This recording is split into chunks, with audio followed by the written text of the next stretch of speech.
Archives of Prasar Bharati presents the timeless treasure of golden era.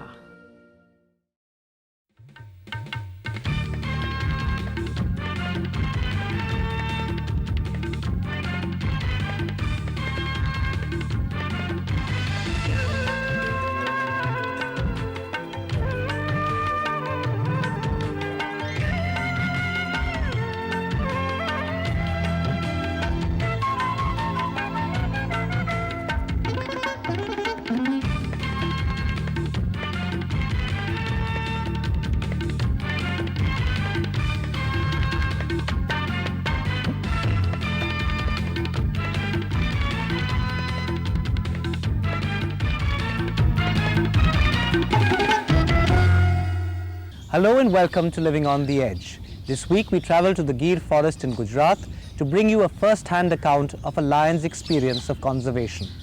We also examine the issues behind the Supreme Court order to shift over 9,000 polluting industries outside Delhi and accompany SPCA officials on midnight raids to enforce animal rights.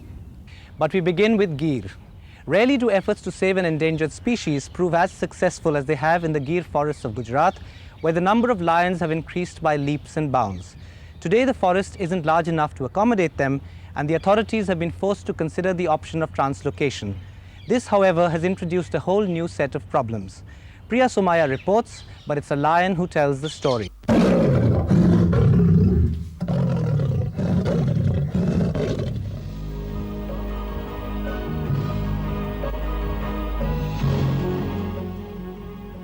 For years you have been in awe of me. I have been romanticized about, smiled at or cried over. Through film you have experienced what life in the wild is like, my freedom and supremacy. And even though my mate has been shown to do all the hunting and rearing, you call me the king of the jungle. I wonder why.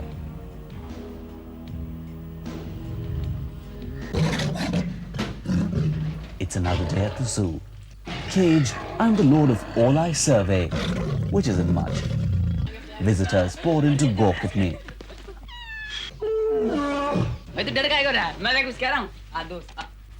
I'm one of the most popular exhibits at the zoo. After all, I am an Asiatic lion, labelled endangered because my kind are precariously close to extinction. There are less than 300 of us left in the wild in the entire world. But it was not so a century ago when lions roamed free throughout the Middle East. Over time, lions came to be hunted and brutally killed, and my ancestors were virtually exterminated. To escape, perhaps, they moved eastward towards India about 200 years ago. The forests in UP, Gujarat, Punjab and Rajasthan became home to these lions. That was in the late 19th century.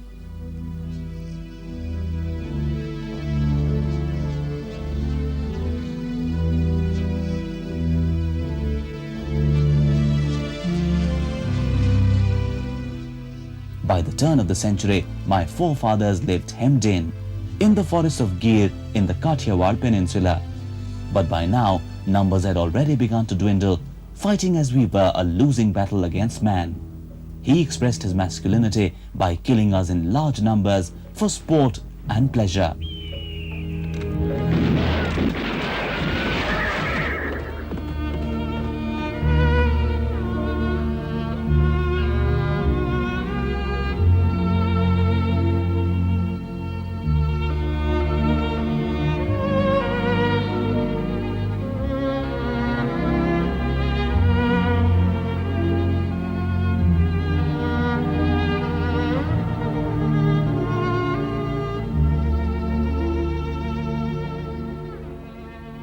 In the early part of the century, when numbers fell dangerously low, the Nawab of Junagadh recognized the need for protecting the lion, a policy that Free India followed.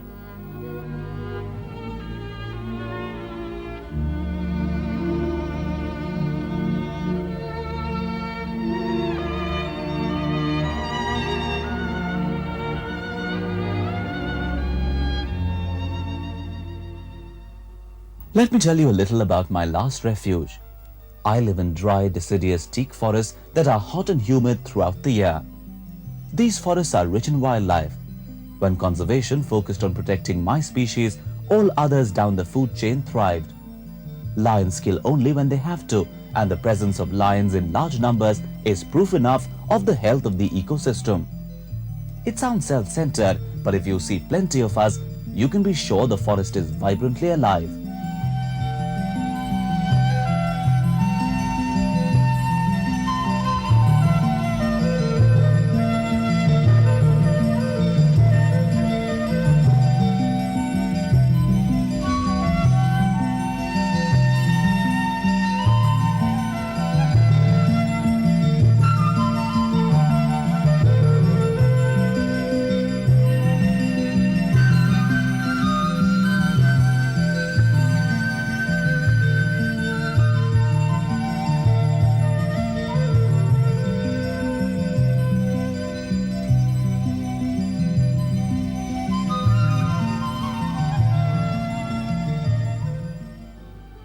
Some years ago, this was not so.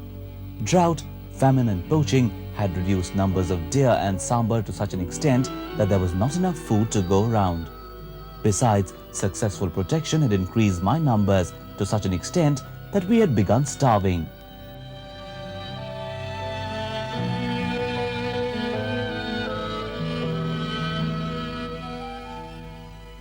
And so, crazed with hunger, lions like myself began hunting easier prey that strayed into our territory. Sometimes I even dared to enter villages. Over time, I got used to this easy food.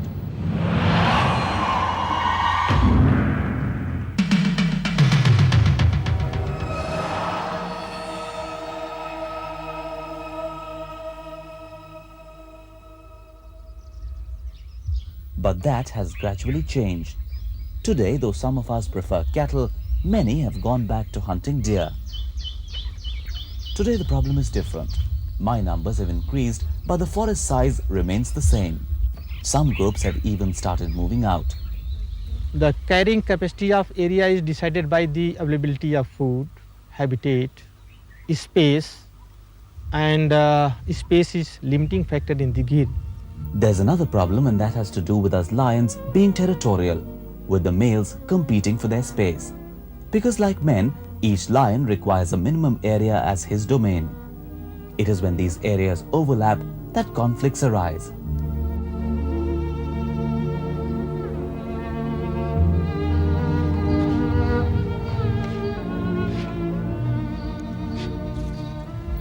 This lion was terribly injured, a result of a clash with another lion over territory.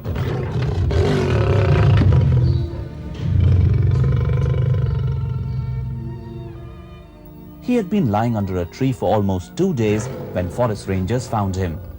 He was tranquilized and brought to the Sakarbagh Zoo Hospital for treatment.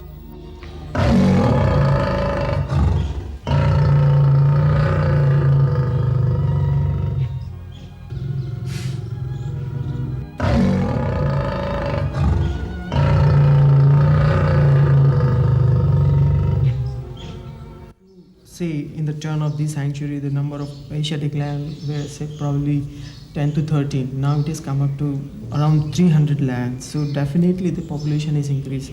And being a lion being a territorial animal, there are all chances of territorial fighting, which may inflict this kind of physical injuries. So it may be one of the causes of physical damage and physical injuries to lions.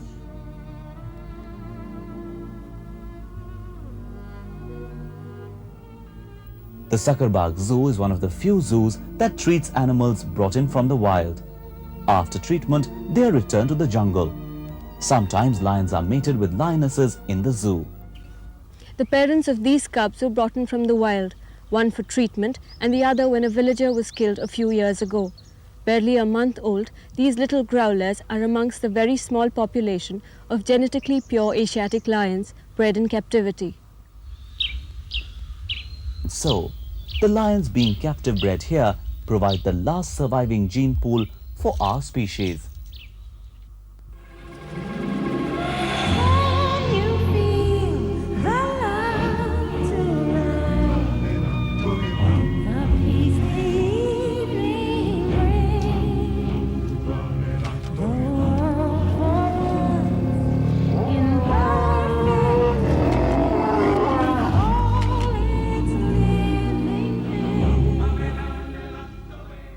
It's funny, isn't it? For you humans, overpopulation could sow the seeds of your destruction. For us, successful mating is the key to our survival. But unlike humans, lions are being affected by inbreeding. This simply means that lions that are related to each other are mating. The consequences of this could be disastrous if genetic defects are transmitted. And that's not all. If a disease were to strike in Gir, the entire population of lions in the wild would be wiped out. And a risk like that is dangerous to take. That's why a plan is being drawn up to translocate some of us to the Kuno sanctuary in Madhya Pradesh. But translocation has its own inherent problems. Lions can't just be put in a new habitat and expected to survive. In fact, in 1957, some lions were introduced in a sanctuary in Uttar Pradesh. At first, their numbers increased, but then some years later, not a single lion could be traced, neither dead nor alive. And so, unless translocation is done with great care, lions may not survive.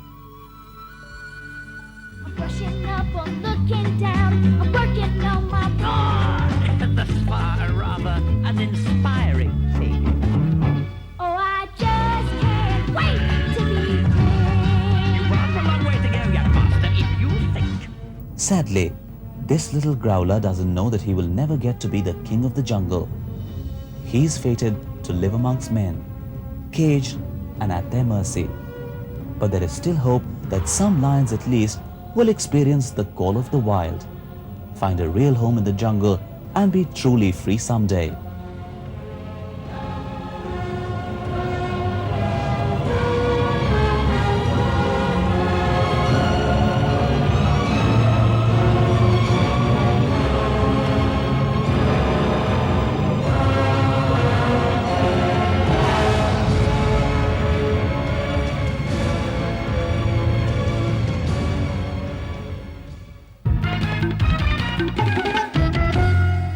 That story on Gir was prompted by innumerable letters from our viewers who want us to do more stories on wildlife.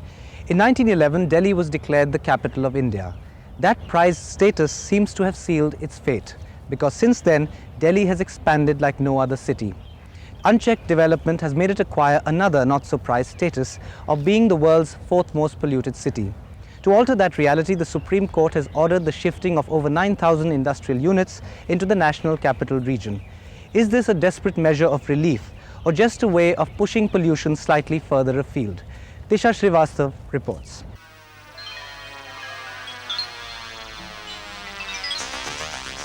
Ladies and gentlemen, we welcome you to this glorious capital city of Delhi. Nestled in the lush green Aravallis, this beautiful city of Lutyens is sure to leave you breathless. With an exquisite architectural heritage and a delectable culinary culture, it is a city with many surprises. Most of all, the friendly people of Delhi, who've come together from myriad backgrounds to form a rich social tapestry. We do hope you'll have a delightful stay.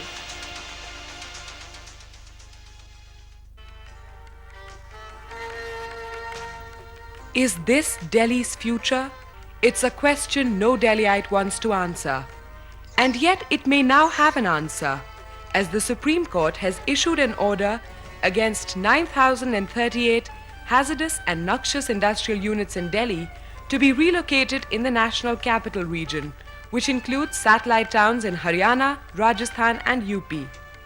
This order is as per the 1962 and the 1990 Master Plan of Delhi, which says that hazardous and noxious industrial units cannot be permitted inside the city.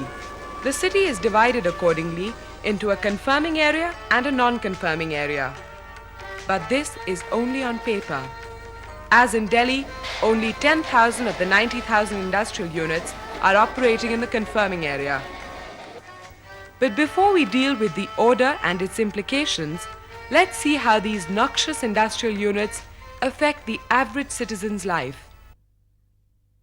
When an average Delhiite doesn't get water for more than 2 hours a day, it makes you wonder why being close to the Yamuna hasn't helped.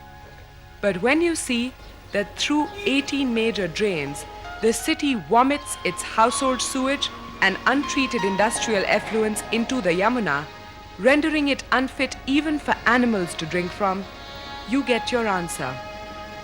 There is not even one common effluent treatment plant in Delhi, and what the industrial units pump into the drains daily is untreated poison, cyanide, chromium, oil, sulfides, copper, chlorides, and what have you.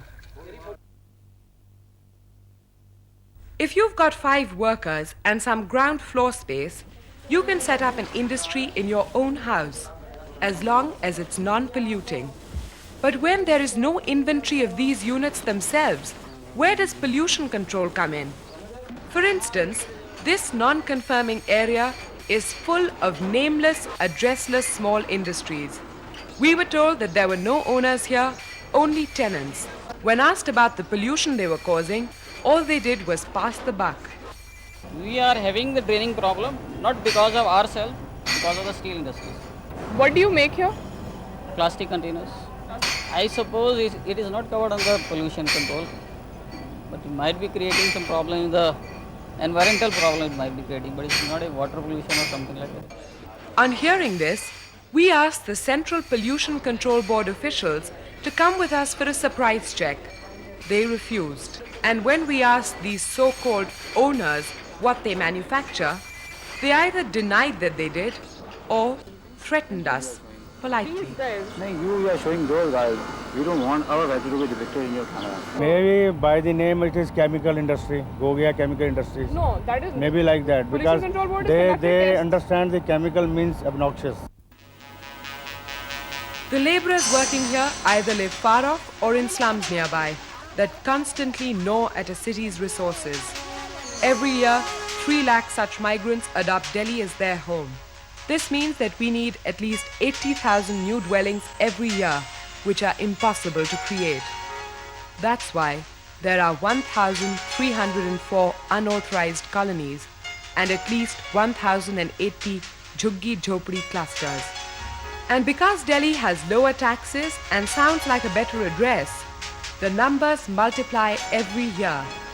And once these become potent vote banks, political will to tackle the problem begins to weaken. We are standing outside Opera Textile House in Okhla Industrial Area Phase 2. This is one of the 9,038 industries which are to be relocated on account of being hazardous and noxious. It is giving out all its toxic effluents and acidic dyeing colors on the road, and there's not much of a road left here. When we contacted the owner to find out if he had an ETP, which is a treatment plant, the treatment meted out to us clearly showed that he had something to hide. We've arrived without an appointment. As you can see, instead of a road, there are only effluents.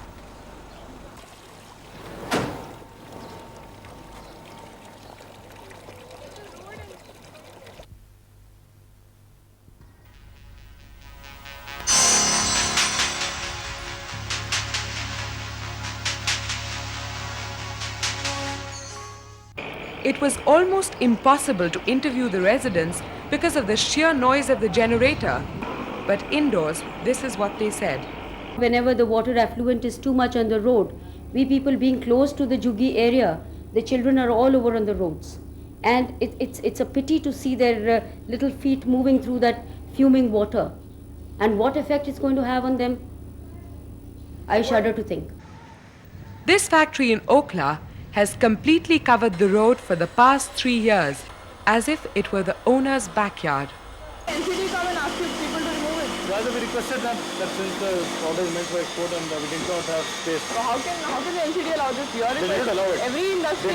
They did not allow it officially, but we requested them and the official machinery was conniving with all sorts of people, the lawbreakers. If any accident takes place tomorrow from a chlorine plant or from Hindustan Insecticide Limited, who is responsible? This the MCD commissioner or DDA vice chairman? So if DTA allots land in non-conforming areas, the other departments want a share of the spoils rather than put a stop to illegal activity.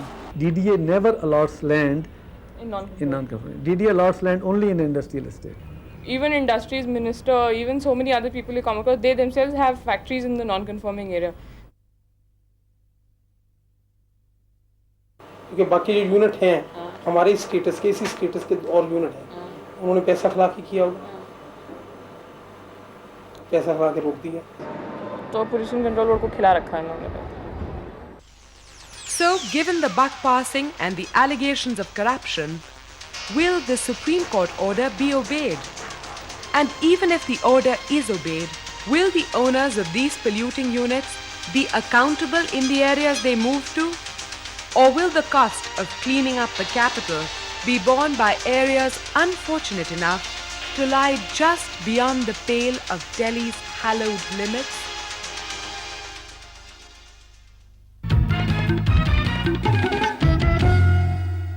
Before we go further, I'd like to read a letter from Rupa Dasgupta. I saw your program last Saturday and I wanted to congratulate you for making such a wonderful program. I have a suggestion. I love dogs, not only those which are kept in homes, but I feel pity for the poor street dogs. I personally take care of about 6 dogs of my own area. But my neighbors criticize me and try to harm them in all possible ways. Small puppies are killed by throwing stones. Please show an awareness program on them and kindly let me know if there's any governmental organization where I can seek help for these poor creatures. The answer to that is that your local Society for Prevention of Cruelty to Animals will be more than happy to help. In fact, the report by Shonad Joshi that follows shows how deplorably we treat animals in our country and what concerned citizens can do to make things better.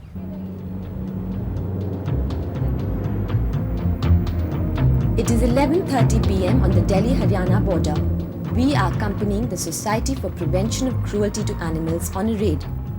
The constant flow of interstate traffic is broken every now and then by SPCA officials who flag trucks down at random. The reason? To book violators of the Prevention of Cruelty Act. These animals have been travelling for the last 8 to 10 hours without food or water. Tied together by thick ropes and stacked like luggage one on top of another, their journey will end at the Delhi slaughterhouse. But many of them die of suffocation before they arrive, and those who survive can hardly be numbered among the living. कितने हैं इसमें? इसमें जी 10 भैंस हैं जी, 30 कटड़े हैं जी। नहीं कुचलने बांध के रखते हैं ना रस्सी से। अगर अभी हम खोलेंगे कोई गिरेगा नहीं? गिरेगा तो सही तड़े हो। लेकिन अगर बंधे हुए हैं तो गिरेगा क्यों? बंधे हो फिर वो डाले के फट्टा लग रहा है ना, फट्टे के सारे बैठे हैं।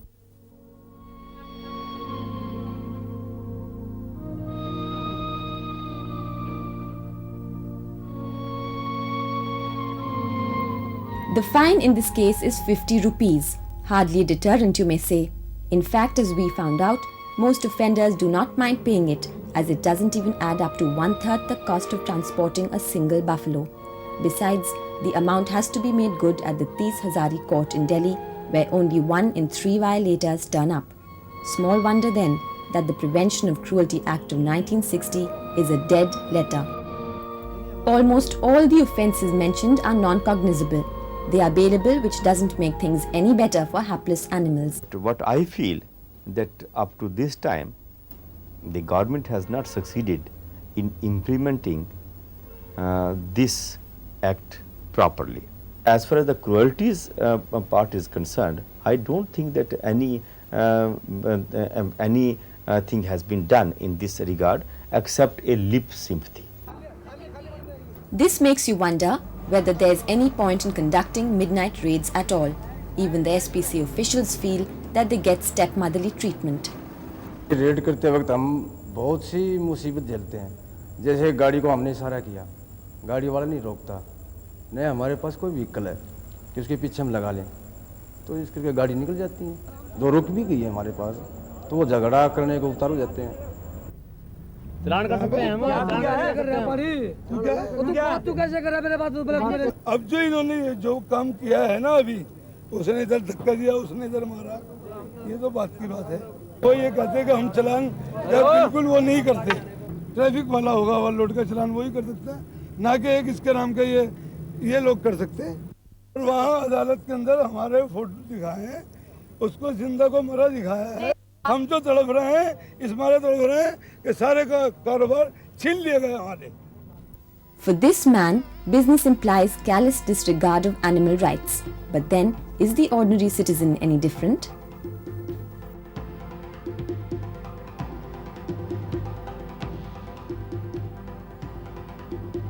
On any road in any town or city, oxen and horses training to pull overladen carts are a common sight. Though this is prohibited by law, most of us couldn't care less, let alone bring offences to the notice of local SPCA officials in our towns and cities.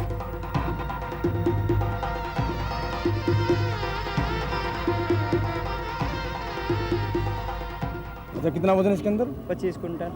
ये आपको पता है कि इसमें ज़्यादा वजन भरोगे तो आपका चलान हो जाएगा, इतना क्यों भरते हैं आप?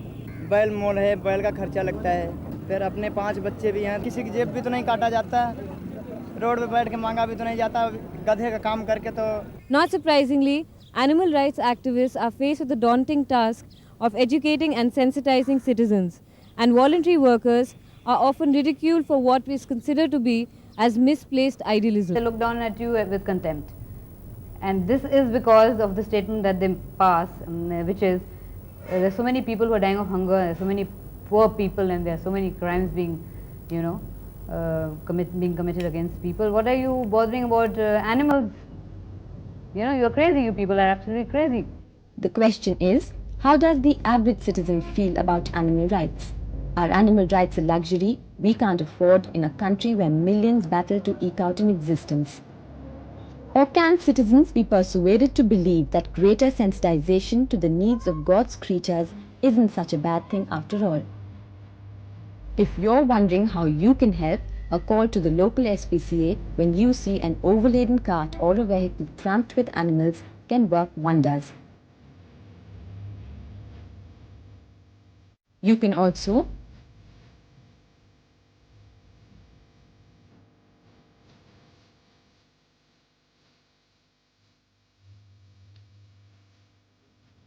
You'll find that once you've put your mind to it, there are scores of things you can do in your neighborhood and town.